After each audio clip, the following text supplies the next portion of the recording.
My forbidden fruit was actually 2 cats. It's not that I wanted to eat them, but I just wanted to check in and see how ripe they'd become.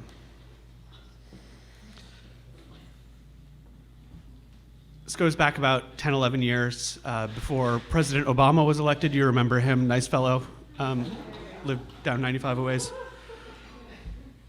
Times were different then. I was younger, lighter.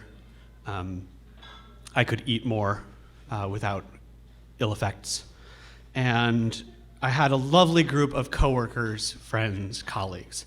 I was in grad school in a place called Rochester, New York. Have any of you suffered Rochester? Yeah? Yeah, great. Yeah, nice target there. So I was living in Rochester for about 6 years, and I had this group of friends where we had to make our own fun because we lived, as I mentioned, in Rochester, New York.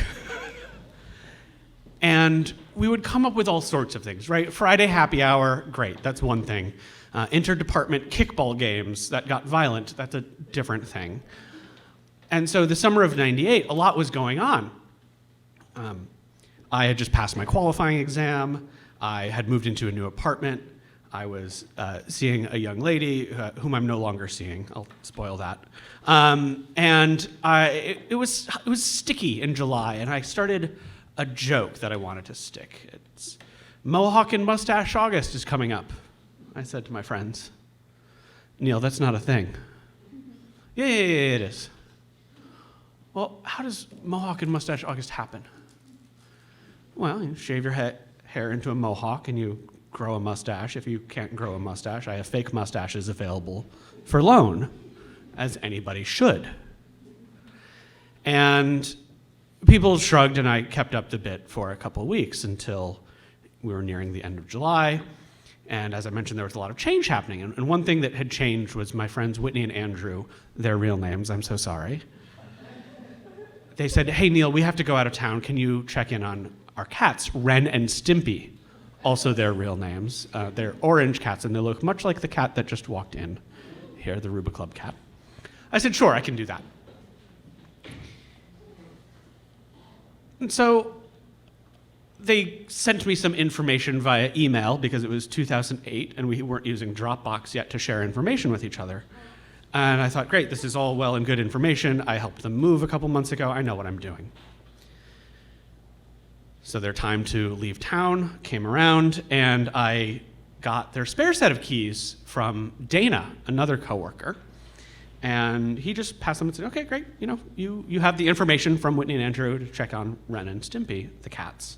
And I said, yeah, I know what I'm doing. I've checked in on cats before. How hard can this be? They're cats.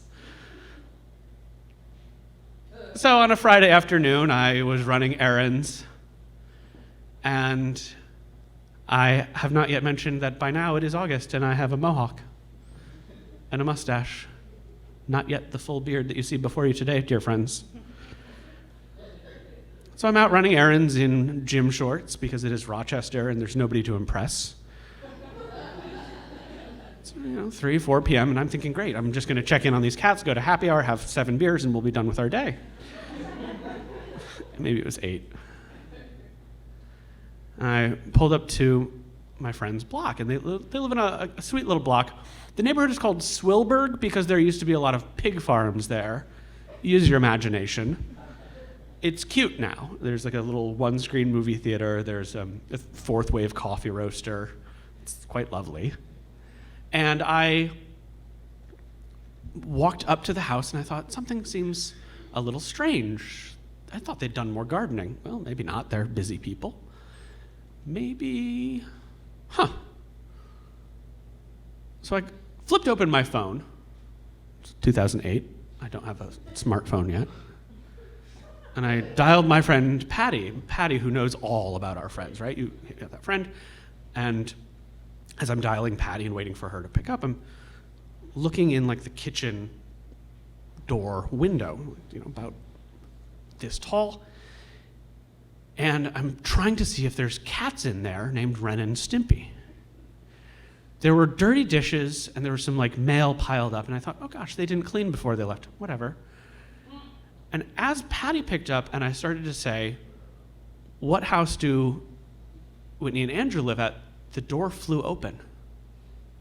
And a man had a shotgun pointed at me. And he said, "What the fuck are you doing at my house?" And that was a good question. And so I said to him, and I said to Patty, who had just picked up, "I'm at the wrong house! I'm at the wrong house!" And I found the right house where Ren and Stimpy lived. Thank you.